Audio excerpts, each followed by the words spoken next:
Rivers State. We are all aware of the recent Supreme Court judgment and the pronouncement regarding aspects of the lingering political dispute in our dear state. Although we disagree with the judgment, we are bound to obey the order made therein as a law-abiding government. Since inception, we have conducted the affair of government within the framework of our Constitution, due process, and the rule of law. While we are not above mistakes, because we are humans, we believe that we have not, as a government, done anything deliberately to trample on the rule of law or the hallowed principles of constitutional governance.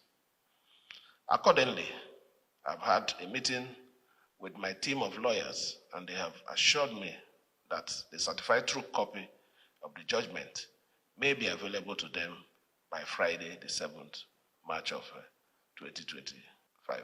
I assure you that upon the receipt of certified judgment, we shall study the ramification and implement them without reservation to move the state forward.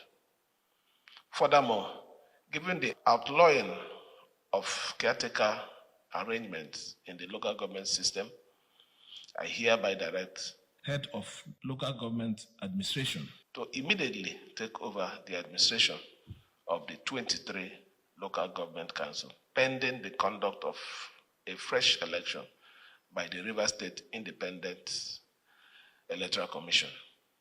I further direct that the outgoing local government chairman to formally hand over to the Head of Local Government Administration by Monday, the 3rd of March 2025.